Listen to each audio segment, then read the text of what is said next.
Welcome back to Pod Save the World. I'm Tommy Vitor. I'm Ben Rhodes. So last week, prepping the show. Seems like a long time ago last week. Yeah, it's like Tuesday. I sit in the office to look out the window. You see this massive plume of smoke rising and building and building and building. And then after we taped, it had basically covered all of the west side of Los Angeles. But we still had no idea. I mean, it was ominous, but we had no idea what was going to happen. My God. I remember last week I had a dentist appointment in the morning, and it's on San Vicente. Forgive non-Angelinos. San Vicente Boulevard. It's a main thoroughfare in West LA.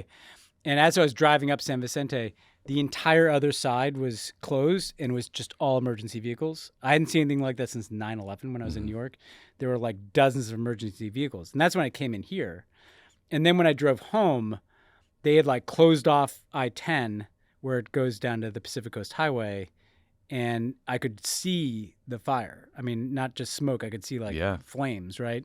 And we lost power that night. You guys lost power early and for a long time. Yeah, it was that crazy night with the. For what folks know, there was like 100-mile-per-hour gusts of wind in some parts of the city, and everywhere else was just really, really windy and scary, ominous windy. We had winds so strong that a tree, and like a real tree, not like a small guy, fell over in our front yard. But we were never, like you, we were safe distance in the sense that there's like 3 miles of concrete between us and the Palisades. But man, just a totally tragic and surreal few days here. Horrifying. And it's just that we're at the beginning of this thing. I mean, we're talking Tuesday afternoon, January 14th. There's going to be bad winds tonight. Hopefully then things calm down going into the weekend. And what we really need is some rain, or for the winds to shift from blowing inland to offshore to blowing from over the coast in, so we get some moisture in here. But I mean, Hannah and I, we're completely safe. We're fine.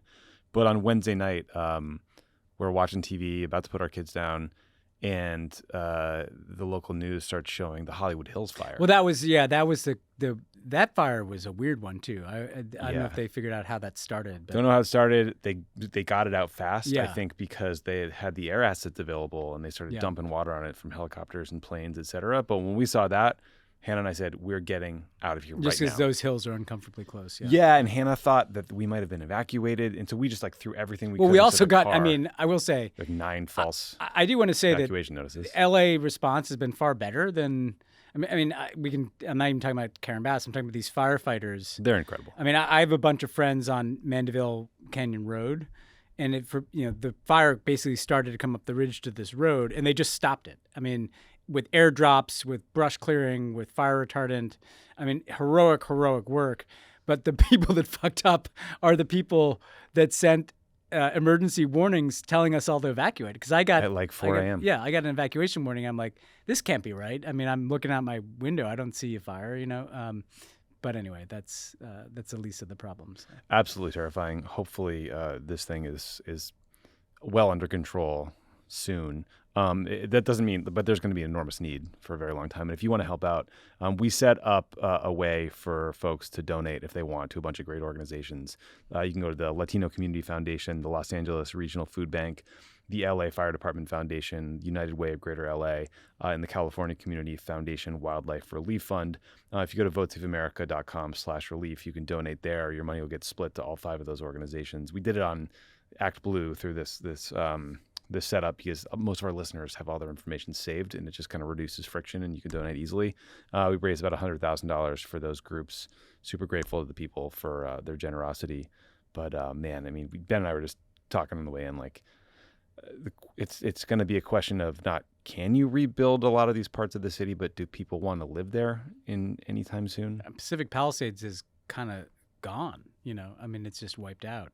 We know lots of people who lost their houses, and I don't even know what it looks like to rebuild an entire neighborhood like that. Thousands and thousands of houses. I will say my one, lib comment here I'm going to make, but for years, like this, it's interesting to live in a place where the climate effects are so obvious, because to shorthand this in 30 seconds, it's been raining much more here the last few years, which means much more vegetation.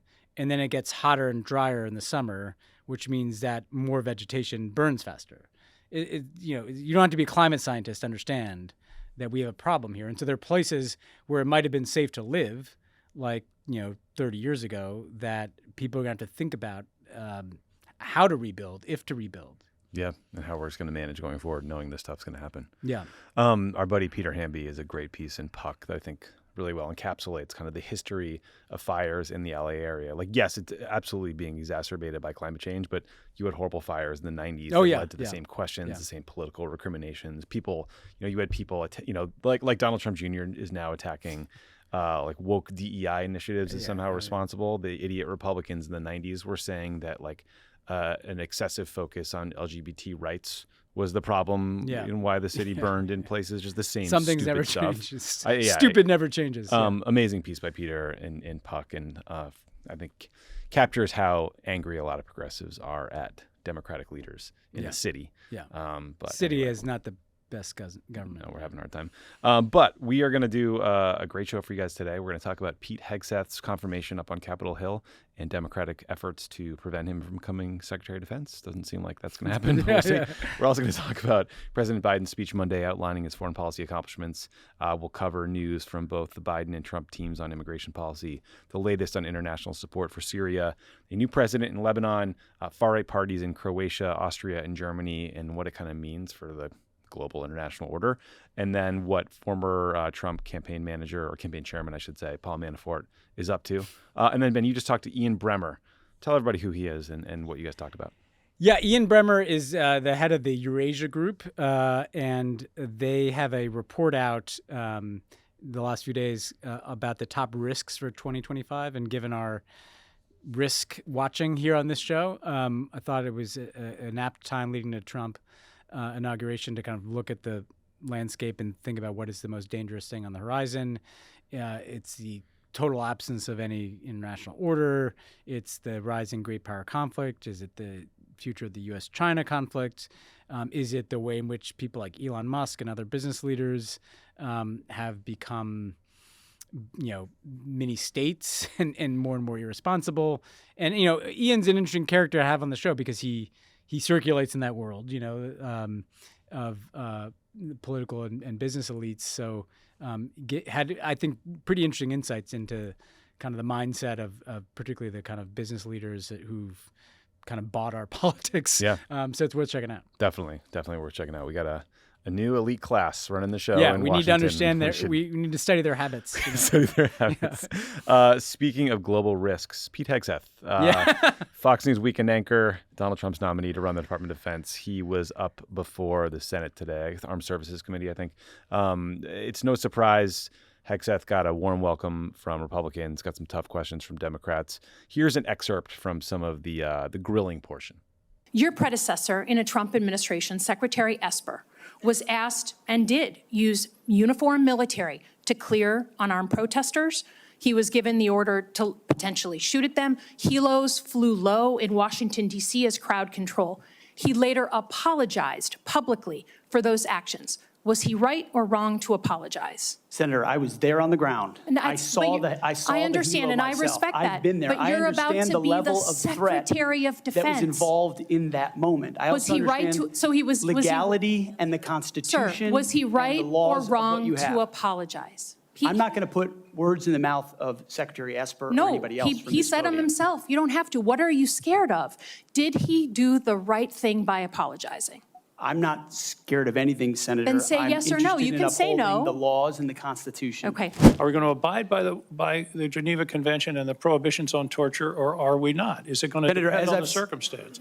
As I've stated multiple times, the Geneva Conventions are what we base ours. But what an American first national security policy is not going to do is hand its prerogatives over to international bodies that make decisions about how our men and women make decisions on the battlefield.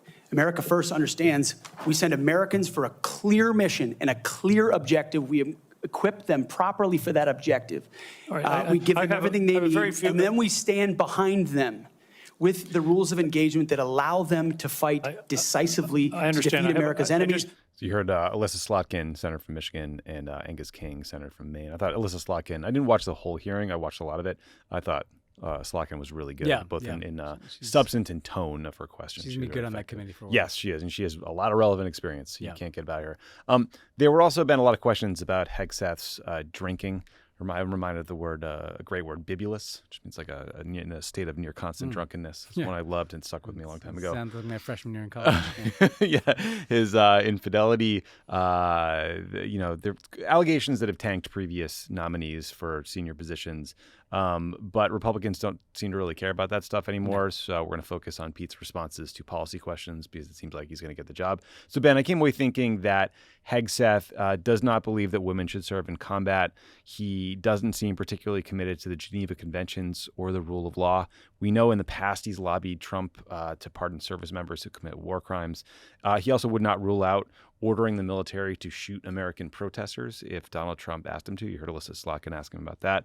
He's going to give unlimited support to the Israeli military to use in Gaza. He is basically just a vessel for whatever Trump wants or says with no really relevant experience. But did I leave anything out? Any other takeaways from you? Yeah, so I have a piece in the New York Times today that people want to check it out about Very this. Good piece. But the basic point is to understand Hegseth. I think you have to understand what's happened on the right, or really the far right, but it's now the right, I guess, since 9/11, where a guy like Hegseth, after 9/11, it's rah, rah, rah, we're going to go win these great victories in Iraq and Afghanistan. Those turn out to be terrible decisions. Those people feel somewhat betrayed by the Bushes and Cheneys of the world. And then they do the thing that happens a lot when superpowers don't win wars. They, instead of kind of really focusing on the failed foreign policy, they kind of start blaming enemies within the United States. The liberals, the Muslims, the immigrants, Fifth column the woke stuff. culture, fifth column stuff. And that's Pete Hegseth, right? He's basically he went from cheerleading the Iraq War to castigating woke culture.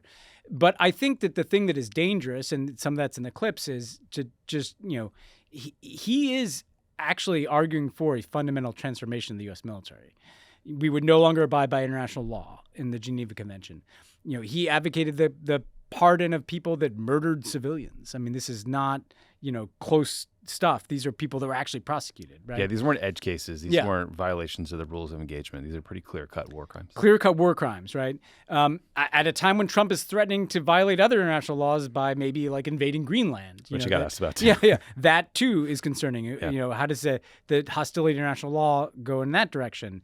The kind of reverse social engineering of the military. We don't like gays in the military. We don't like women in combat. We don't like so-called diversity hires, including the currently Black chairman of the Joint Chiefs of Staff, And then this question that Alyssa focused on, which is, will the United States military just become not only like a kind of MAGA military, like it's part of Donald Trump's social engineering, but will it be used in the United States to serve the president's political interests, to quash protests, as Trump wanted to do after George Floyd? She also asked if Hegseth would ask uniformed military members to staff migrant detention facilities on the border. Or sounds like yes. Or engage in mass deportations, right? So this is very serious stuff. And it is just worth pausing on the fact that it's absurd he's going to be confirmed. Yeah. I mean, putting aside the horrific sexual assault allegations and drinking allegations, just the fact that a Fox and Friends weekend anchor, who's going to be there is crazy. But the Democrats, some of them, I think, were the people that were focused on what he's going to do, I think, have the right approach. One thing we should talk about is like, what's the Democratic approach in Resistance 2.0? Mm-hmm. Focus on what they say they want to do. Yelling at him about his drinking or his infidelities, I don't like those things. But like, Donald Trump is the president. I think we've crossed the barrier of infidelity being disqualifying for high office when the president of the United States was literally convicted and sentenced a few days ago for paying hush money to a porn star. Yeah, one might argue also when Bill Clinton was elected twice. That's fair. People didn't care that much. People didn't care that much about that. Yeah, when I turned on the hearing for the first time, it was Senator Tim Kaine shouting about infidelity, and it felt so off, and it was so wrong. Tammy Duckworth tried to burn Pete for not knowing what countries were in ASEAN. I'm not sure that was effective. That probably endears Pete Hegseth to his supporters because it's like, fuck ASEAN. By the way, I say that nobody loves ASEAN more than me. I know you love ASEAN. I would never question you. But here was another slightly less effective line of questioning, Ben, from Senator Jack Reed. I thought people might enjoy. Well, by the way, would you explain what a jag-off is? I don't think I need to, sir. Why not? Because the men and women watching understand. Well, perhaps some of my colleagues don't understand. It would be a JAG officer who puts his or her own priorities in front of the warfighters. Their promotions, their medals, in front of having the backs of those who are making the tough calls on the front lines. Thank you, Senator Reid. Interesting. What about that exchange was damaging to Pete Hegseth? That's a huge win for Pete Hegseth in that exchange. It's just terrible. It's just a fundamental misreading of the room being America, to think that you're winning that exchange. Or the U.S. military. That clip will probably go around to a bunch of service members who will think it's fucking hilarious that he's making fun of JAG officers and calling them JAG-offs. Yeah, it's not the way to go. He's one of them. We should point out that Pete Hegseth has also written constantly about the existential threat to America of a Marxist leftist ideology, and has called for the categorical defeat of the left in this country. So that guy running the United States military is maybe not the best thing for crooked media. I don't know. Pretty bad for everybody. We're not Marxists, to be clear. No. But we are on the left. Not even close. Yeah. Just to round out kind of updates on the team. Marco Rubio has his Team confirmation America, hearing on Wednesday. The day this episode comes out. It sounds like he's a shoo-in for confirmation, Rubio. The nominees that were seen as wobbly in terms of from the national security side of the nominations front, Tulsi Gabbard to be Director of National Intelligence, Kasia Patel to be FBI Director. Those are no longer seen as wobbly by the kind of mainstream press. It sounds like they will make it through, barring some other revelation or disaster at their confirmation hearings. But Ben, before we move on, I did just quickly want to check in with you on what Trump 1.0's team is up to. This is a clip of Trump's first national security advisor, Mike Flynn, on some random right-wing podcast called The Mel K Show. Let's hear from General Flynn. I mean, there were people while Trump was serving as president that were in his administration that we now know committed treason. 100%. They undermined the sitting president of the United States while they were working for him, and they were in the executive branch of the government. That's called treason. So some of them are over in the CIA, some are in the National Security Council. So there are going to have to be, I hate to use the phrase "the night of the long knives," but because that's a really bad phrase. But there has to be a reckoning, right? For those unfamiliar, the Night of the Long Knives was a major political purge ordered by Hitler in 1934, where he ordered the execution of rivals and political opponents. Ben, is it normal to suggest that your old boss should emulate Hitler? Yeah, when even Mike Flynn pauses and is like, should I actually say this? Yeah, that what's coming is real special. I mean, there's been this relentless normalization of these people since the election. And Hegseth, who I don't think had the votes to be confirmed a couple days after his nomination, there was this, we talked about this already, but essentially part of the story of all these confirmations is the degree to which Trump has completely neutered the Senate Republicans.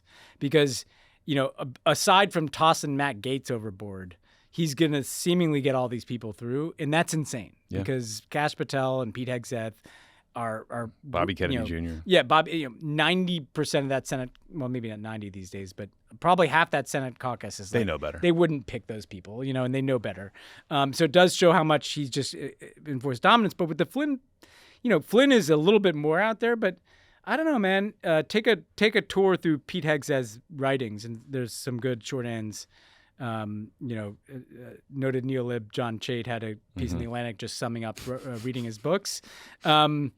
These people talk in apocalyptic terms about the left. Yeah, some fashy stuff. Kasia Patel talks about, tearing down buildings and sending people to prison. I mean, it's not that far off from the Night of the Long Knives. And I guess what we'll find out in the next few weeks is whether they meant it. Yeah, well, how far off? Yeah. That's what we'll find out. And it's an uncomfortable place to be. And the fact that I'm not going to do the media criticism of the resistance. It's more just all of our psychologies have to resist that these are normal people in these jobs. They're not. For sure. Time will tell. But for now, we're sort of in the warm embrace of the Biden administration. Pod Save the World is brought to you by Quince. Look, the beginning of the year is a good time to do a little refresh. We all know those shirts we have that we wear to work out a few too many times and the stink never really goes away, or those socks with holes in them. When a new year comes along, there's a chance to reimagine ourselves for the better and, importantly, reimagine our closets. This year, I'm resolving to refresh my look with quality pieces and stay on budget, and I can thanks to Quince. I think everyone needs Quince's Mongolian cashmere sweaters for $60, and there's no better workout motivation than some new activewear. Their performance tees and tech shorts are perfect for any movement. However you choose to refresh yourself this year, all Quince pieces are priced 50 to 80% less than similar brands. They're able to do that by partnering directly with top factories, cutting out the cost of the middleman, and passing the savings on to you. Quince only works with factories that use safe, ethical, and responsible manufacturing practices. And of course, they use premium fabrics and finishes for that luxury feel in every piece. I love my Quince garments. I got some socks, I got some sweaters, I got some workout stuff. It's all really great. It came super fast, and it was way, way cheaper than competing brands. Upgrade your closet this year without the upgraded price tag. Go to quince.com/world for 365-day returns plus free shipping on your order. That's QUINCE.com/world to get free shipping and 365-day returns. Quince.com/world. Pate of the World is brought to you by Haya. Typical children's vitamins are basically candy in disguise, filled with 2 teaspoons of sugar, unhealthy chemicals, and other gummy additives growing kids should not eat. That's why Haya created a superpowered chewable vitamin. While many children's vitamins are filled with 5 grams of sugar, which is known to contribute to a variety of health issues, Haya is made with 0 sugar and 0 gummy additives, yet it tastes great and is perfect for picky eaters. Formulated with the help of pediatricians and nutritional experts, Haya is pressed with a blend of 12 organic fruits and veggies, then supercharged with 15 essential vitamins and minerals, including vitamin D, B12, C, zinc, folate, and many others to help support the immune system, energy, brain function, mood, concentration, teeth, bones, and much more. It's non-GMO, vegan, dairy-free, allergy-free, gelatin-free, nut-free, and everything else you can imagine free.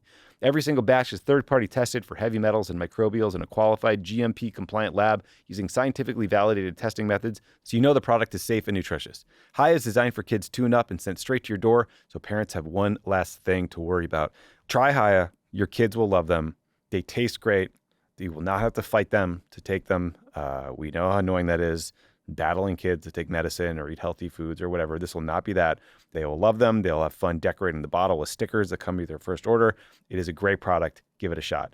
And if you're tired of battling with your kids to eat their greens, Haya now has a Kids Daily Greens plus Superfoods, a chocolate-flavored greens powder designed specifically for kids, packed with 55 whole food ingredients to support brain power, development, and digestion. Just scoop, shake, and sip with milk or any non-dairy beverage for a delicious and nutritious boost your kids will actually enjoy.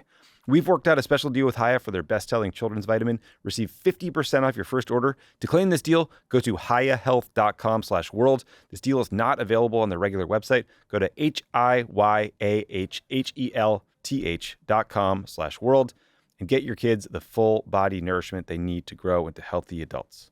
On Monday, President Biden delivered a speech at the State Department about his foreign policy accomplishments. Here's kind of a big picture excerpt that gets at the thrust of it. This is a fierce competition underway.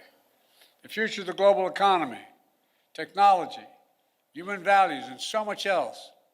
Right now, in my view, thanks to our administration, the United States is winning the worldwide competition. Compared to 4 years ago, America is stronger. Our alliances are stronger. Our adversaries and competitors are weaker. We have not gone to war to make these things happen. During my presidency, I've increased America's power at every dimension. Look at the Indo-Pacific. We've made partnerships stronger and created new partnerships to challenge China's aggressive behavior and to rebalance power in the region. Just consider Russia. When Putin invaded Ukraine, he thought he'd conquer Kyiv in a matter of days. But the truth is, since that war began, I'm the only one that stood in the center of Kyiv, not him. Putin never has. All told, Iran is weaker than it's been in decades. And if you want more evidence that we've seriously weakened Iran and Russia, just take a look at Syria. There is nothing, I can tell you from my conversations with both Xi and Putin, nothing our adversaries and competitors like Russia and China would have liked more than seeing us to continue to be tied down in Afghanistan for another decade.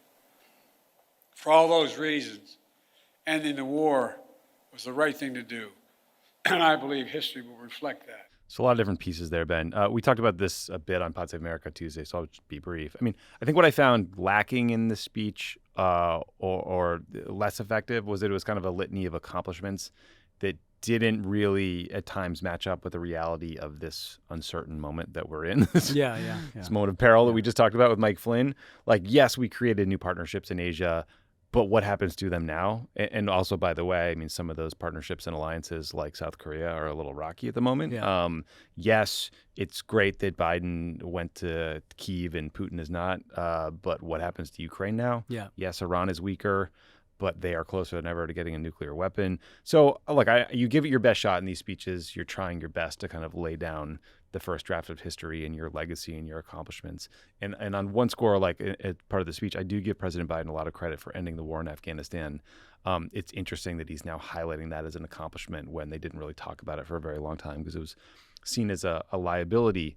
But, you know, some of the stuff in there about like urging Trump to keep in place his AI policy or his climate work, like it seems very unlikely. And then Gaza was kind of an afterthought. We can get to that in a second. Yeah. But like, what were your big picture thoughts on this? Yeah, well, let's do Gaza, next. I think you put it well, listening to that even just now, and this, we should note, this is the last Pod Save the World of the Biden administration. It's not unlike, the domestic piece in which they have a communications, and I don't think this is on the communications staffers. I think this is from Joe Biden himself, to be very clear. They have a communication strategy that's constantly telling you about all these historic achievements. And so on domestic policy, I would watch this, and he's constantly, I passed this and that, and nobody's done as much since FDR. And a lot of those accomplishments are real and important. But you know what? Like, the cost of living sucks. And the infrastructure bill it's not the New Deal. It can be good without being the greatest thing ever, Right. And it's interesting that they do the same thing on foreign policy and all these legacy tours because, sure, there are good things that they've done. And if I go through the list, sure, they kind of restored good relations with our allies. They, at the critical moment with Ukraine, kind of helped Ukraine survive and have a fighting chance. And literally, that's all it is in this war with Russia. I think they've done a lot of interesting things vis-a-vis China, whether it's kind of restricting technology to give the United States an advantage, whether it's kind of building this network of alliances in the Asia Pacific, also kind of stabilizing the relationship with China in the last year or two. They got that fucking spy balloon. Got shot down that fucking balloon, rejoined Paris, and they're good things. The huge climate investment, massive climate investments. But because they over-torque it so much, that it's like, to your point, like Ukraine is not, they talk about it like it's some war that is over that was won. And it's not. It's still a very difficult circumstance. And also, we're not the main actor.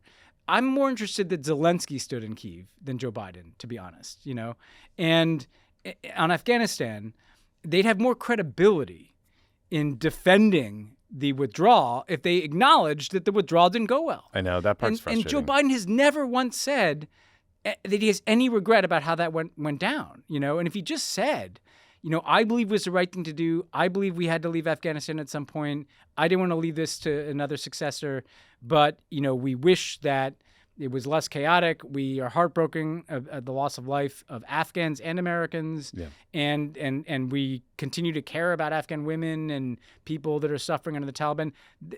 The inability to just describe what everybody is seeing in the world, because nobody is going to only believe that speech, because we're still looking at the world in which there's a war in Ukraine, in which there's a lot of unnerving conflict, in which the Middle East is a mess, and we'll talk about that. So it's a lesson. In the last thing I'd say on alliances, which I keep coming back to, alliances are a means to an end. They're not an end. I mean, the fact that we get along with countries we should get along with is not. That's great, but what do you want to do with that? Right. And what is Trump going to do with that? Right. And so I just think that it was so off the.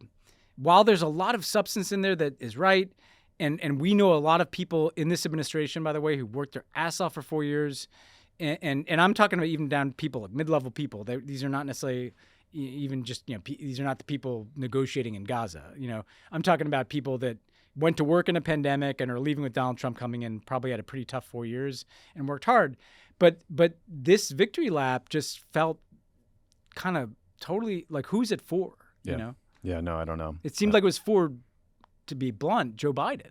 Who wants to kind of like lay down what he thinks his record is and what it should look like. And and I think he would be better served at least taking on board, listening to, giving an inch on some of the. It'd be a more effective communication strategy. They'd have a better chance at communicating a positive legacy if they acknowledge some error or some unease. Yeah, for sure.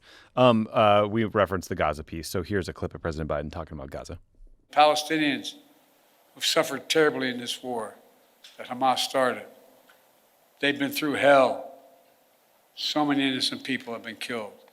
So many communities have been destroyed. The Palestinian people deserve peace and the right to determine their own futures. Israel deserves peace and real security. And the hostages and their families deserve to be reunited. And so we're working urgently to close this deal.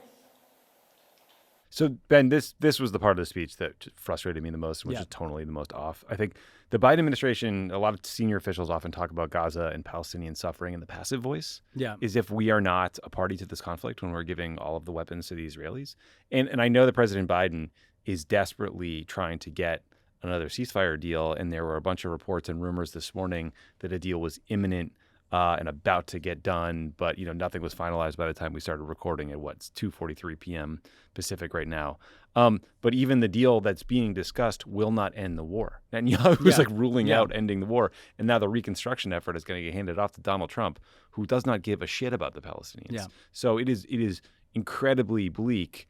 We're the reason it got to this point because we've been arming one side of the conflict and doing nothing to end it, in my view. Yeah, I mean, it's been 15 months since October 7th. Every single plane that has dropped a bomb on Gaza is an American plane. The 2,000-pound bombs dropped on refugee camps are American 2,000-pound bombs. The United States has vetoed resolutions that tried to bring about a ceasefire at the UN Security Council. We could go on and on. The bottom line is that Joe Biden used absolutely no leverage to try to end the war in Gaza. And it sounds like the Trump administration, without even taking office, is using more leverage, or at least playing a little more hardball than Netanyahu, according to news reports. Well, yeah, I mean, according to news reports, Trump has clearly made it known that he wanted this war over by the time he took office. Yeah, publicly and privately. He said that publicly, and he said, I've heard from many people in the U.S. government and in foreign governments that that's the message from Trump since the election. And if you look at reports, Steve Witkoff, who none of us had heard of 2 months ago, was harder on Netanyahu than anybody in the Biden administration. Like, let's just be blunt about it. If those reports are true, I don't know. And let's be clear too. That's not because Donald Trump gives two fucks about the Palestinians. That's because he wants to probably humiliate Joe Biden. Yeah. I wonder if he's trying to actually Jimmy Carter him, which was Ronald Reagan takes office and hours later the hostages get out of Iran. He wants this kind of off the plate when he comes in. He wants it out of the news. But I see some people are like, see, Donald Trump's better for the Palestinians. Let's wait and see what happens in the West Bank. Because the West Bank is actually the thing that I've been most concerned of with Trump is whether he'll just look the way to kind of de facto, if not outright annexation there. But look, there's no way getting around the fact that I know you can tell in all the legacy stuff, they don't want to be defined by Gaza, but this is the thing that has happened. That's the most prominent thing that's happened for the last year and a half. And it's a huge part of this legacy. And all the language, passive voice about Palestinian suffering, there was not really any action. I mean, Tony Blinken's argument is it could have been worse. Well, I guess, but it was pretty fucking close to the worst. Not that much worse. Biden also made a couple policy announcements on the foreign policy front that we just want to quickly mention. On Tuesday, the AP reported that Biden is planning to lift the designation of Cuba as a state sponsor of terrorism. Ben, can you just give us the quick explanation of how big a deal that is and a time estimate for how long it will take Marco Rubio to walk it right back? So, I love this move. I've argued for this move for years, but just this is a really powerful sanction because when you're on the state sponsor terrorism list, you're basically cut off from the international financial system. I mean, the risk of anybody doing any business in Cuba is through the roof because of this level of sanction.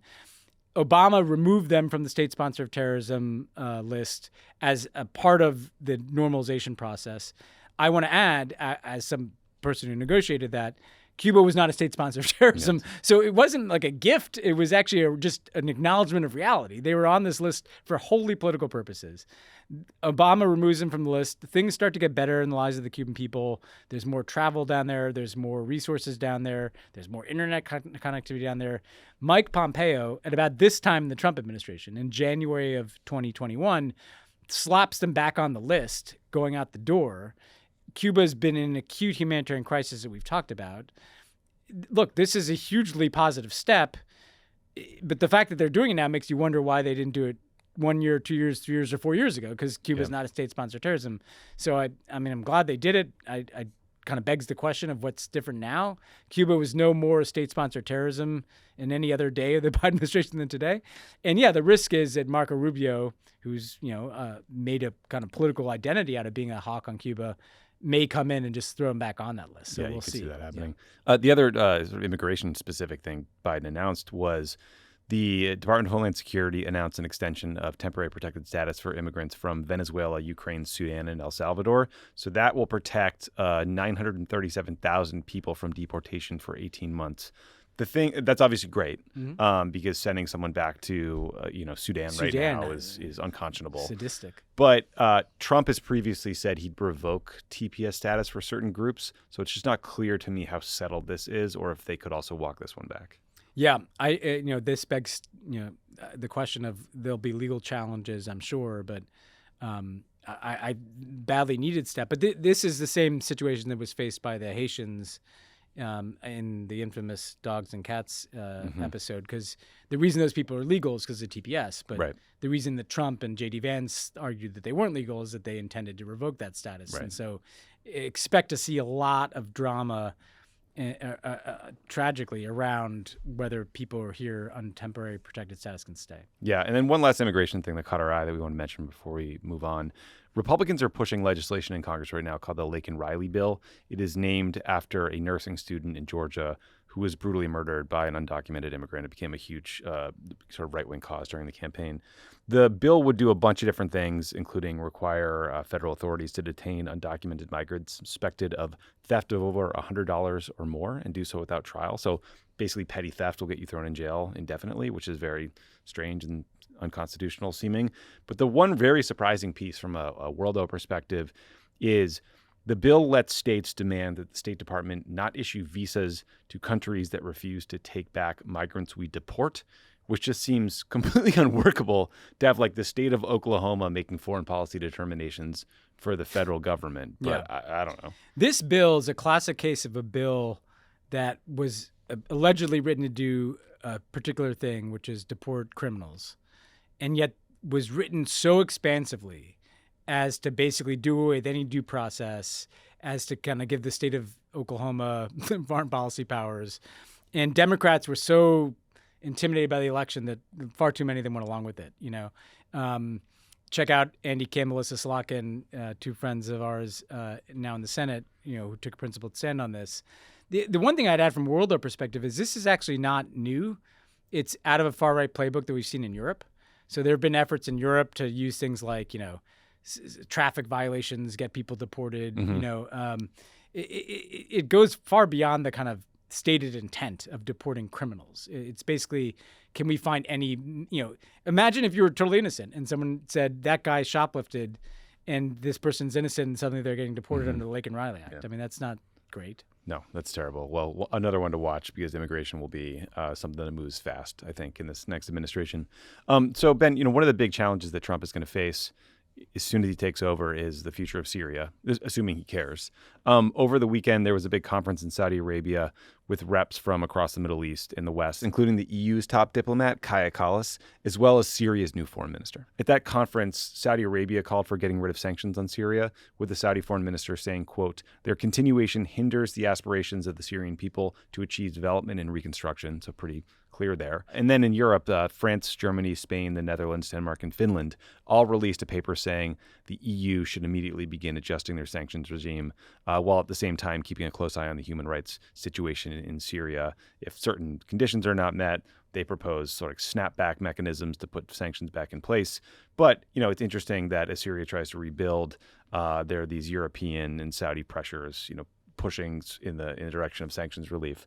There's also this question of how to hold the Assad regime accountable, especially given the fact that so many of its senior leaders have fled. We caught up with Ismail Aladullah. He's a member of the White Helmets based in Aleppo.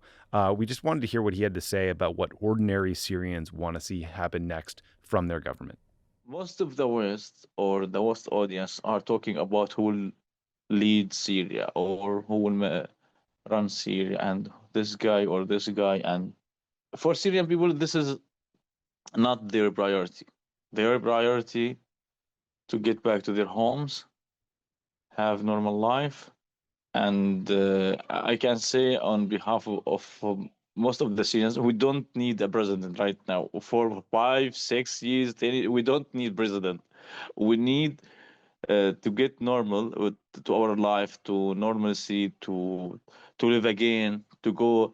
We need our children to go to school, their schools, good school, good education. We need to rehabilitate everything. We need a government to represent everyone, election. But maybe this after 1 year, 2 years, 3 years, 4 years maybe. And we're not in a hurry to get a new president. We have president since 50 years. So we can live without a president. We now maybe we are the most happier people in the world last month. Without president, without anything, we're living, we're building. Syrian people are in the streets, clearing the streets, moving the trash, helping each other. Some good context from the ground there about what actually matters to people. Yeah. But Ben, on this sanctions question, I mean, why do you think the Saudis and these European countries are so much more forward-leaning than the Biden administration when it comes to getting rid of sanctions? I just think that if you don't get rid of sanctions, you have a much greater risk of instability, of different groups fighting because there's a lack of resources, right? And so if your concern is the stability of Syria, you actually want to get electricity in, food in, investment in, so that the place can stabilize, so that you don't have HTS beginning to get turned on by these other groups that are armed. And so if you're Europe, I mean, and let's face it, I mean, I'd like to think some of this is humanitarian. I think it is. But you also want a Syria that people can go back to. Yeah, they want to send back asylum seekers. So if you want people to return to Syria, you need Syria to be a success. Saudi is very interesting to me. It's interesting to me that this conference was in Saudi Arabia because Saudi Arabia and the UAE were the least enthusiastic about what happened. They didn't like Assad. They hate Iran, but they don't like Islamists either. Right. And they don't so want ISIS. The UAE was apparently kind of the last holdout, in terms of trying to work with Assad. I think it was smart of the Syrians to, do this in Saudi. And frankly, of the Saudis, we don't have much good to say, but I mean, good to host this kind of gathering. And I just would like to see the U.S. follow suit because these sanctions aren't really accomplishing anything. People will argue that they're leverage to get HTS and Syrian leaders to be inclusive and to protect minority rights. But the European approach is the right one. You can snap all that back. If they start, repressing minorities, you can sanction them. And the last thing I just want to reaffirm that we talked about a little bit is that let's not make the standard perfection here. Like coming out of the Assad regime and the trauma civil war, this place is not going to look like a paragon of democracy in 6 months. If it's better than it was and they're trying to do the right thing, we shouldn't be holding them to like impossible standards either. Yeah. Because that's what happens sometimes with this stuff. For sure. And I think I heard the German foreign minister talk about like the need for a peace dividend for the people of Syria. Like got to make life better for them post-Assad. That has got to be the near-term priority, and the rest, the democratic process is going to take some time. Writing a constitution is going to take some time. Well, you heard that guy too. Like we're not in a hurry to have a president down there. I mean, not to it's a totally different comparison. They like I be nice to not have a president here too. I'll go pick up the trash. Right. Well, speaking of places that didn't have a president, let's talk about neighboring Lebanon for a bit. They now have a president. They now have a prime minister after 2 years of the caretaker government. So you can get a lot done with the caretaker government, or actually get nothing done. General Joseph Aoun is commander of the Lebanese military and is required by Lebanon's sectarian power sharing agreement. He's a Maronite Christian. He was elected in the second round of voting with 99 votes out of the 120 2028 and will resign from his position as army chief to take on the job. It was his job to then appoint a Sunni Muslim prime minister, and he chose Nawaf Salam, whose job it is to now form a government. For those who don't, Lebanon has a very strict sectarian power sharing setup where the president has to be a Maronite Christian, the prime minister is a Sunni Muslim, the speaker of parliament, a Shia Muslim, the list goes on and on and on. Salam is an interesting background. He's a former diplomat. He's a current head of the UN's International Court of Justice. But the big thing to note in all of this is how weakened Hezbollah seems to be after Israel basically decapitated its entire leadership structure. Neither candidate was Hezbollah's first choice. Aoun even promised in a speech to parliament that he would, quote, monopolize the carrying of weapons, end quote, to the Lebanese state. So an allusion to disarming Hezbollah. Ben, obviously it's a good thing that, one, Lebanon now is a government. Two, it's a government that Hezbollah doesn't like. The thing I'm trying to figure out, and maybe it's unknowable, is whether this is a durable change or whether Hezbollah and whether Hezbollah is permanently weakened, or whether they're just going to bide their time. The Iranians will slowly feed them money and weapons, and it will just kind of reemerge. That is the question. I mean, the headline from all these government formation moves in Lebanon is the marginalization relatively of Hezbollah and the breaking of the logjam in Lebanese politics because of that marginalization of Hezbollah, together with what's happened in Syria. This is a massive shift in the Levant, and that's good. That said, it's the Middle East, and Lebanon has massive problems. I mean, the financial crisis doesn't begin to describe it. Yeah. And so the question is, can this government, both can Hezbollah regenerate, but also can this government perform? Or else they're going to be blamed in a year or 2 years too. So another reason to try to have Europe and the Middle East probably taking the lead and trying to help stabilize the Lebanese economy. Yeah. So those are some of the situations that Trump's inheriting in the Middle East. We want to talk a bit about the political situation in Europe that lays at the feet of the Trump administration and kind of what that means for the world. So we're going to start with Croatia, Austria, and Germany, and then kind of expand it out. In Croatia, the current president, Zoran Milanovic, was reelected in a landslide with 74% of the vote. The quick and dirty on this guy is he's pro-Russia, anti-support for Ukraine, and a harsh critic of the European Union. Milanovic often gets compared to Trump, though I think it's more like style than substance. But the Croatian presidency is not it's a ceremonial job largely, but I think his margin of victory, 74%, I think gives you a pretty good sense of the way the political winds are blowing in this European Union NATO country, and that's something I think we should just clock. And then in Austria, it is increasingly likely that the government will shift dramatically to the far right. Herbert Kiekl's Freedom Party got the most votes, and last week Kiekl was given the chance to form a coalition and see if he can become the next chancellor of Austria. The Freedom Party has promised to ban Islam, expel migrants, including ones who have become Austrian citizens, by the way. Kiekl likes to attack the EU. He opposes support for Ukraine, and he wants to roll back policies to prevent climate change. So he opposes everything I care about. But even that kind of policy list doesn't get at how extreme these guys are. Kiekl has repeatedly used Nazi-era slogans and language that he knows are Nazi. He knows what the dog whistle he's using here. And the Freedom Party itself was founded in the 1950s by former members of the SS. So there's nothing subtle about these guys. Yeah. And then finally, Ben, Germany has elections coming up on February 23rd. Most political analysts believe that Friedrich Merz from the Christian Democratic Union, or CDU, Merkel's party, will win and go into coalition with the Social Democrats. But who knows? These right-wing parties keep outperforming their polling, and the AFD, the far-right, extremely far-right party in Germany, is currently sitting at about 22%. The AFD platform is also super right-wing, deportation of asylum seekers, exiting the euro, leaving the Paris Climate Accord, so similar to Austria. But this is the political context for Trump 2.0, right? We talked about this last week. Justin Trudeau out, far-right Austrians and Germans in. That's not a good setup. The diehard world, those who listen to the election series might remember Zach Beauchamp from Vox was on Democracy. And I remember something stuck in my head because I asked him what would be the worst thing for democracy about a Trump win. And I had some answers in my head, and he said the AFD in Germany, which is actually not the first answer I had.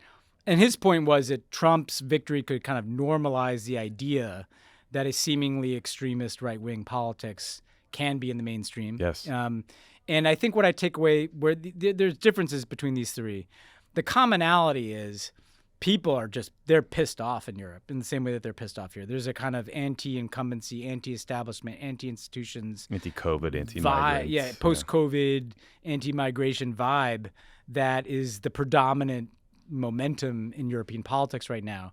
That's the first point.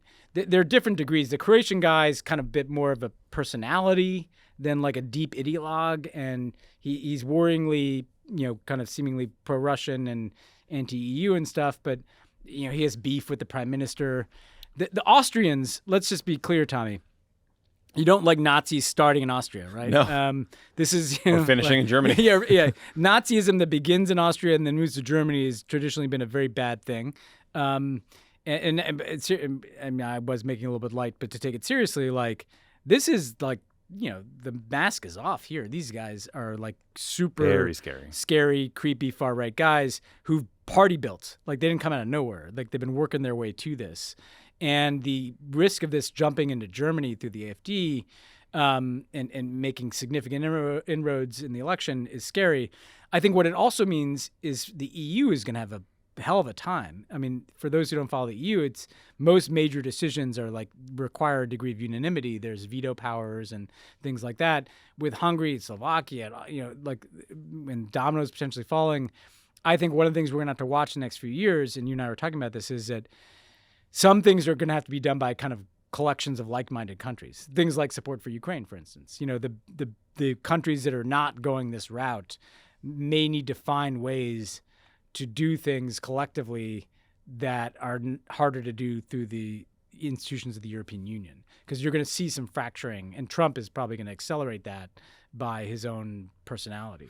Yeah, and so liberal-minded leaders in Europe are going to have to deal with Donald Trump, and they're going to have to deal with these right-wing parties in Europe. But the other kind of grenade that America is just kind of rolling into the equation is Elon Musk. Yeah. Because he's become the biggest booster of the AFD. He's doing it mostly on Twitter, but he also wrote an op-ed. We discussed some of this last week. But the New York Times had a great piece where they reported that AFD members are getting such a big boost from Elon Musk on Twitter, on X, that they've started tweeting in English and not German in hopes of getting noticed by him. Yeah. And last week, Elon Musk did a Twitter Spaces chat with this AFD leader who wants to be chancellor. Her name is Alice Weidel. During that conversation, Musk repeated his endorsement of the AFD party, and then he asked her a bunch of softball questions. I sadly listened to some of this as I was sitting in Laguna having escaped. My kids were taking a nap, so what else would I do? As one does. The AFD. Yeah. Very soon into this interview, Weidel goes into this just absurd revisionist history about Hitler and the Nazis. She was claiming that Hitler was not right-wing, but was actually a communist and a socialist. In case you're wondering, that is nonsense. It's literally the opposite. Hitler used the threat of communism to get all the industrialists to finance his far-right politics. Yeah, like Hitler was an ultra-nationalist. He was a fascist. He threw leftists, communists, socialists into concentration camps and murdered them. Yeah. Dumb and or dishonest people often point to the full name of the Nazi Party, the National Socialist German Workers' Party, and claim the inclusion of the word socialist means that Hitler was a lefty. But I would recommend you look at actions, not words there. Yeah. Actions like executing communists and then invading the Soviet Union. Yeah, and purging social democrats and like literally mobilizing like your support by fear-mongering about the left. Right. But so Elon's response to Weidel claiming that Hitler was a leftist was, quote, "Yeah, very much so. They nationalized industries like crazy." And so just an important thing to understand about the AFD in Germany is they get support consistently. Right now their polling is at 22% or so. But what has kept them out of power is all these other parties refusing to normalize them, refusing to go into coalition with them. Or literally work with labeled them. Under German law as extremists. Yeah. And the concern is, and you have AFD party members saying this, the fact that Elon likes them is normalizing them and making the intra-German efforts to ostracize them look ridiculous. Yeah. And that is really dangerous long term. Yeah, the world's richest guy who is kind of an icon to a bunch of people and is seated at the right hand of the President of the United States is the ultimate normalization seal that can be granted. And he's just playing with, I mean, this is a problem with Trumpism generally. Like, it connects all the way back to some of the crazy shit Hegseth said. They're playing with like historical forces that you kind of can't control when you unleash them. This brand of nationalism, far-right politics, nativism, us versus them stuff. I mean, they think they can control it. And there were a bunch of German industrialists who thought they could control Hitler when he was back in Austria, and that's not how it ended. No. Do you see also that Bloomberg News reported that Chinese officials are considering selling the kind of U.S. TikTok assets to Elon Musk if they can't fend off this plan to ban TikTok at the Supreme Court? So that would just hand that guy. Imagine that guy controlling X and TikTok. Crazy. I mean, it's weird that Steve Bannon is now calling Musk truly evil, and he's vowing to take him down. There is this kind of intra-MAGA fighting, but I just saw a report that Elon Musk, Jeff Bezos, and Mark Zuckerberg are going to be sitting like on the dais at Trump's inauguration. So it doesn't seem like Bannon's winning, Ben. Well, Ian Bremmer talks about this, is pretty interesting about it. Essentially, it is the case that there are these deep ideological differences underneath the umbrella of MAGA. Yeah, for sure. Between the kind of guys like tech and the tech guys you've talked about this, but this is actually globally the case too. Like there are different flavors of the far right, and Bannon really is a tear it all down guy, and Elon really is a regulatory capture, make a lot of money and disrupt things guy, and those are different ideologies ultimately. The problem is the weakness of all these institutions, right? Like the weakness of the French government and the German government and the U.S. government is kind of creating an opening for we're going to be living with the outcome of a intra-MAGA civil war that we don't get a vote in. Yeah.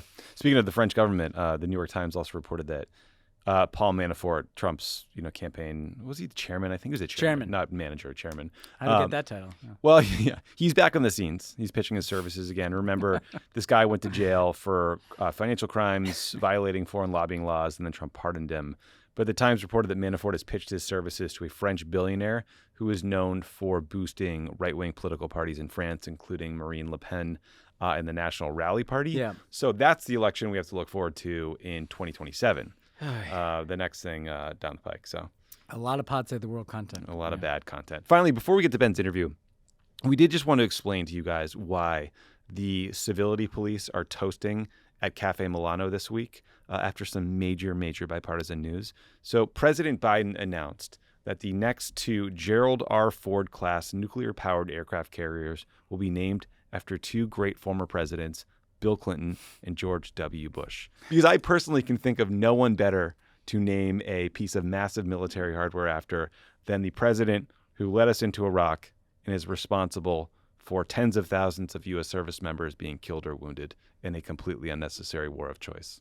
Yeah, when you have these deployments we have to talk about, and it's like, the USS George W. Bush is off the coast of the Persian Gulf, For 9 months. That's a good message. I don't know, Tommy. I'm just going to go there, for the maybe we're far enough along into the show that the political reporters have tuned out. But Barack H. Obama did not get a fucking, personnel carrier named after him. Joe Biden did seem to revel, in that's very funny. Eulogizing Jimmy Carter and paying tribute to George W. Bush and Bill Clinton. There's one other former president that you know what?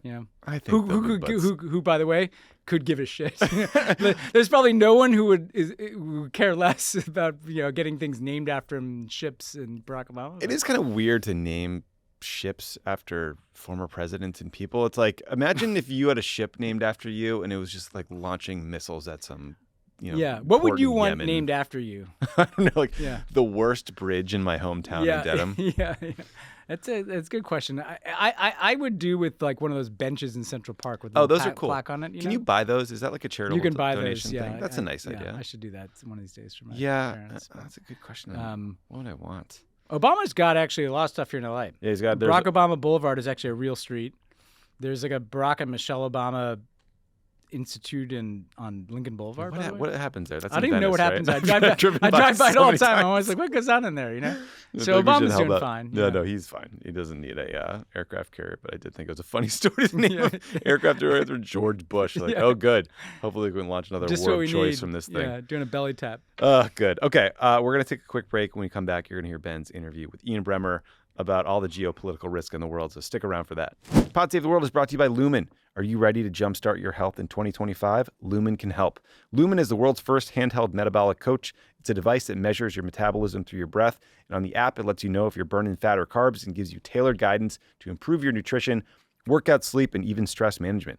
All you have to do is breathe into your Lumen first thing in the morning and you'll know what's going on with your metabolism, whether you're burning mostly fats or carbs. Then Lumen gives you a personalized nutrition plan for that day based on your measurements. You can also breathe into it before and after workouts and meals so you know exactly what's going on in your body in real time. And Lumen will give you tips to keep you on top of your health game.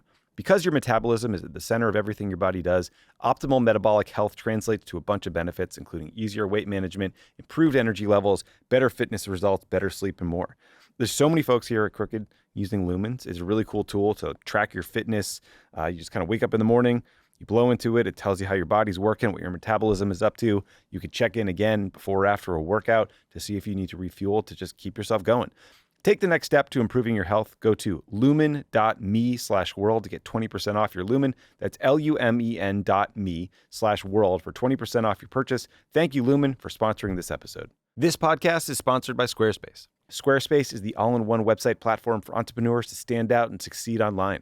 Whether you're just starting out or managing a growing brand, Squarespace makes it easy to create a beautiful website, engage with your audience, and sell anything from products to content to time, all in one place, all on your terms. Introducing Design Intelligence from Squarespace, combining 2 decades of industry-leading design expertise with cutting-edge AI technology to unlock your strongest creative potential. Design Intelligence empowers anyone to build a beautiful, more personalized website tailored to their unique needs and craft a bespoke digital identity to use across one's entire online presence. Squarespace Payments is the easiest way to manage your payments in one place with Squarespace. Onboarding is fast and simple. Get started in just a few clicks and start receiving payments right away. Plus, give your customers more ways to pay with popular payment methods like Klarna, ACH Direct Debit, Apple Pay, Afterpay, and ClearPay. Connect major social and multimedia accounts to your website in a few clicks as icons, direct links, or embedded feeds. Build visitor trust while updating content only where you need it, extending your brand's footprint. Sellers can also sync their product catalog directly with Instagram, Facebook, YouTube, and Google to reach more customers and reduce the steps for purchase. Head to squarespace.com for a free trial. When you're ready to launch, go to squarespace.com/world to save 10% off your first purchase of a website or domain. That's squarespace.com/world. All right. I'm very pleased to be joined by Ian Bremmer, who is the founder and president of the Eurasia Group, which recently released its report on the world's top risks for 2025. So, Ian, I know we've been talking for a while about you coming on, but this seemed like a apt time to look at risk. So welcome to Pod Save the World. I would say so. No, good to see you again, Ben, and happy to be with you. Okay, so we talk a lot about risk on this show. And, I think everybody feels some sense of foreboding as we head towards the inauguration here in a few days. I want to begin with what you describe as a top risk, which is essentially a G0 world, essentially the vacuum of leadership in the world. Talk a little bit about what you were trying to identify with that and how it might manifest in the year ahead. I'm looking at a world where the United States is unprepared to support a global order of collective security, free trade architecture, promotion of rule of law, democracy, and no other country or group of countries can step in to do same. And I think it's been coming for a long time. There are lots of reasons why the U.S.-led global order has been starting to erode and fall apart. One is that, Russia, when the Soviet Union collapsed, didn't integrate into the West, into NATO, into the EU, irrespective of who you blame for that. The Russians blame the U.S. They're angry about it, and now they're allied with other chaos actors like North Korea and Iran.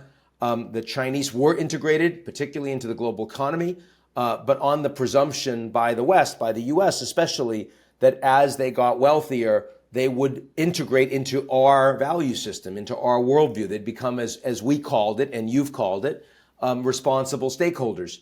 They have gotten a lot more powerful and wealthier, but they have not integrated. They've not accepted an American worldview. And instead, something really interesting has happened. The United States has increasingly adopted a Chinese worldview, much more transactional, much more about power, much more of the rule of the jungle. But Trump is saying, by the way, Chinese, Russia, you think you guys can play that well? We can play that game a lot better than you can. And we're going to get everybody to line up the way we want to. And so now you have the confluence of those three things together at a time when the United States has consolidated a lot of power, both politically, because the GOP is riding Trump's coattails, not the other way around in 2017, because he's appointed all these loyalists in his administration as opposed to establishment Republican figures who were much more independent in 2017, but also because the U.S. is in such a better position than so many other countries. Its adversaries are much weaker. Russia's in serious decline. Iran has just lost its empire in the Middle East. China's in the worst economic position since the 90s, maybe even the 70s. And America's allies not only are in an economically, technologically, and militarily much worse position, but their governments are also much weaker, much more fragmented, as we see with like South Korea and Germany and France and Canada all imploding right now, and even other governments like Japan and the UK facing huge, huge headwinds. So for all of those reasons, the top risk this year is not about one leader, about one country. It's really structural, right? And it's going to manifest in so many different ways with so many different actors around the world. Yeah, it's interesting in looking at your report, and I wanted to step back and have this kind of conversation with you. You referenced there is a historical analogy, the 30s, obviously the pre-World War II period, the onset of the Cold War, which obviously felt like a very dangerous time. I might add to that even like the pre-World War I days, Yep. and in the sense that you have these competing great powers without an order governing it. And I wonder what you make of the fact that, you already have Russia and Ukraine. You've got the Taiwan hotspot as a potential for Chinese military action. We've obviously been living through a period of war in the Middle East. And now you have Trump, threatening territorial aggression again in Greenland and Panama. As much as people may laugh at that, I take it kind of seriously.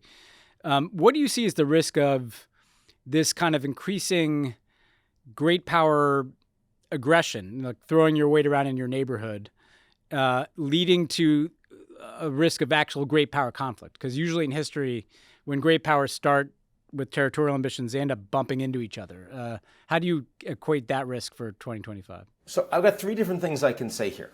One is that traditionally, when we talk about that kind of changing global order leading to great power conflict, it's because one great power is declining and another great power is rising. Yeah. And, we talk about that as the Thucydides trap. Graham Allison wrote that, a big, book about 10 years ago. Here, the United States is not declining at all, other than its political system. But certainly not in its ability to project power around the world, which Trump is very interested in doing. So I don't see that. In fact, right now, China is much more inclined to try to cut deals with countries because they're weak. We see that on India. They just had the first summit meeting in over 5 years, and they withdrew from their contested border to try to improve diplomatic and economic relations. Same thing with their outreach to Japan. Same thing with their outreach to the Europeans, to other countries around the world. And Russia, of course, is in very severe decline. That's another very specific problem. And Russia and China do not have an alliance, in my view, even though their interests geopolitically are in many ways aligned and overlapping. There are also many problems. I would not put Russia in the same camp as Tony Blinken did in his recent foreign affairs piece with North Korea, Russia, and Iran. I think China is in a separate camp than that, in a different camp. They're an adversary, they're a competitor, but they're not a chaos actor, and they're not always an enemy. So so that's one point. But the second point as to where we are now heading compared to these adversaries that are other major powers with military designs on parts of the world, China with Taiwan and the South China Sea, Russia with Ukraine, Georgia, Moldova, the Balts, all that kind of stuff, areas of the Balts, is that, yes, I accept the idea that the Americans have been promoting rule of law and American exceptionalism, which was frequently hypocritical and not always well executed on, and certainly not always well implemented. And the Russians and Chinese would constantly call us hypocritical. And instead, we're now saying, actually, no, we're all just power players. And that provides, I mean, what Trump is saying about the Panama Canal is very analogous to the arguments that Putin has made about Crimea. Yeah. Right. Very analogous, and completely undermines territorial integrity and sovereignty and the United Nations, which the U.S. created. Right. All of that stuff. So on the one hand, I completely agree with where your question is going there. On the other, the United States is not prepared, in my view, not under Biden and not under Trump, to allow Russia to take over Ukraine. And in fact, Trump has been pushing European allies to spend a lot more money on defense, and they feel more urgency with that under Trump than they did under Biden. Mark Rutte talking about a 3% GDP defense spend across the board, and I assume they are going to make progress on that from the European leaders I've spoken with. That's not something Putin wants. And, taking a few months to get Ukraine in a stronger position to negotiate with Russia is not what Putin wants. And it's not at all clear to me that even though Putin clearly prefers Trump in many ways to Biden and Harris, and the money that they spent in disinformation campaigns showed that to be the case, it is not clear to me that they suddenly get a free ride, a hall pass on their territorial ambitions now that the Americans have said, okay, we're all about rule of the jungle. And with China as well, I think the Chinese, I think were really concerned about Trump coming in. And clearly the Iranians, right? You didn't ask about Iran, but I mean, let's face it, given where Israel is and given, Trump's support of Israel in an even more strident fashion than the Biden administration had, you can easily see that Iran might feel like they're going to face being taken out, their nuclear program at least, by the U.S. and by Israel. I don't think that's going to happen, but I think it's plausible, right? Especially over 4 years of a Trump term. Yeah. So on Trump, I mean, he occupies a couple spots on your list. One that has to do different ways. Yeah, and I think it's accurate to separate out. One is essentially that there are no checks on his power this time around. He's got a cabinet. Today we're talking. It's Pete Hegseth's confirmation hearing. That is not Jim Mattis, and you can look across the board. It's loyalist. The Republican Party is completely in his image now, unlike in 2017. Yep. And then you talk about his economic policies. I mean, one could listen to you and say, well, maybe Trump's onto something. It's a transactional world. Let's, discard with the hypocrisy and just, throw our weight around where we feel like it. On the other hand, though, this brand of leadership tends to go to dark places. I mean, what are you most worried about as we approach inauguration in terms of what a second Trump term could do for global stability and really the lives of people here in the U.S.? Well, I'm probably most worried about something long term, which is that a transactional U.S. that is going to leverage its power in ways that will build a series of hub and spoke relations that work better for the U.S., which, by the way, is the Chinese worldview over the last 30 years. That's what they've done. Belt Road Initiative from the U.S., right? The Gulf, some places in Asia, some places in Latin America, Yeah, and the U.S. dominates in AI, and the Chinese dominate in post-carbon energy transition, and those are the two most structurally important technological drivers of humanity for the next 20 years. That is interesting. And I don't like it. It does not resonate with me personally. It doesn't touch my soul. It's not who I am as a human. But as a political scientist, I can see how that kind of a strategy could be quite successful if it could be, like China's, implemented strategically over a long period of time, which America's cannot be. Yeah. Because the United States has an election every 2 years and a presidential every 4. And there are constraints on Trump in the sense that the elections are run by states and they can't be easily rigged. And there is a professional military and there is an appointed judiciary, which is independent. And that is still true no matter how many challenges and no matter how much erosion we've seen. And so the ability of Trump to ensure that if the Dems take the House in 2 years, which looks reasonably likely to me, that he's still going to be able to implement the way he can for the next 2 seems very constrained. And after he's gone, when he's 82, and how much influence would he have even if a Republican won? I would say very hard to implement a policy like that. And that means that you have thrown away so much of what the U.S. has worked to build. I mean, these institutions that are now going to be on defense and maybe on life support because the Americans are going to beat them up and ignore them. And, first and foremost, the ICC, the International Criminal Court, right, which the U.S. hasn't even joined. But also like the WTO, the World Health Organization, the UN, if we choose not to provide dues anymore, and the Chinese are going to do it. They'll pay dues. So they'll have vastly more influence over who's appointed in the Secretariat and key positions for global governance and regulation, which is really important in lots of places. Like I certainly don't want to cede influence over U.S. created, U.S. led organizations in return for a policy that we can't even implement on for a period of 10 or 20 years. I don't want to do that. To be cynical, might it also just be kind of a corruption period? Like Trump is going to, through his associates and family members, enrich himself in the Gulf and in other parts of the world. I mean, sometimes are we applying too much strategic vision to Trump when it may just be some bottom line corruption that's going to take place? Well, certainly in his first term, there was corruption. And I mean, look, there's been corruption in lots of U.S. administrations on both sides of the aisle, and also in my own mayor in New York City right now. I mean, Jesus, like there's plenty, right? But if I look at what I see as particularly unusual about Trump that really sets him aside from other American leaders, it's not his level of corruption. Right? I mean, because it's not actually, we're not talking about huge numbers. It's not, for the leader of the so-called free world, it's not really strategic corruption, right? I mean, it's not like, Elon operates at a different level and he's going to make a hell of a lot more from his alignment with Trump. That's a different story.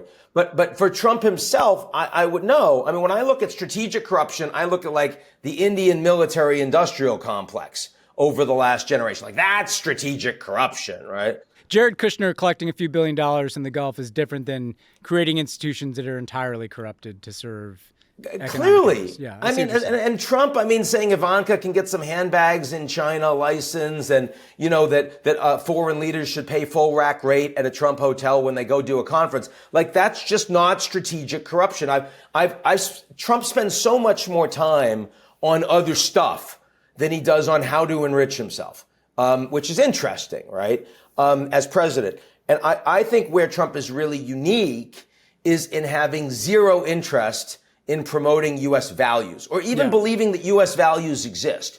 I think he's fundamentally far more transactional and far more oriented towards getting deals done one-on-one. That's where he's really unique. Yeah, so this leads to the last thing I wanted to ask you about, which is, you are someone who's out there kind of on the circuit, in addition to talking to political leaders, you engage a lot with like business leaders, the kind of people turn up at Davos or the Shangri-La dialogue in Singapore. And one of the things I'm struck by is over, say, the last 20 years, like my time in active politics, those people were kind of stakeholders in the system, right? In the international order that kind of created the umbrella of security for them to make enormous profits. And yet we've seen all these problems from climate change to massive and growing wealth inequality to technological disruption, the kinds of things that breed disorder, breed, frankly, kind of fiscal bubbles. I think, I have some concerns. I'm not usually a fiscal person, but I don't really like what I'm seeing in terms of the U.S. right now. It strikes me that what do you make of Elon is the extreme example, but what happened to the responsible business leader? Because it does feel like we have a global elite that is, I don't know if they are following the political elites or leading them, but that are assuming a degree of risk that feels irrational to me. With their, backing Trump, everybody bending the knee. How would you describe the mindset of the kind of business leader who, 15 years ago, they might like low taxes and less regulation, but they wanted a stable international system to endure. Those people now seem to be, look, we'll take Elon as the extreme example, far more willing to be disruptors. Why is that? Well, I think that most CEOs that I know would still prefer a stable U.S.-led globalized system where capital and goods and services and people can move freely with little friction because they make a lot more money in that environment. And they would like smaller government, and they would like regulatory capture by them. That is still the baseline.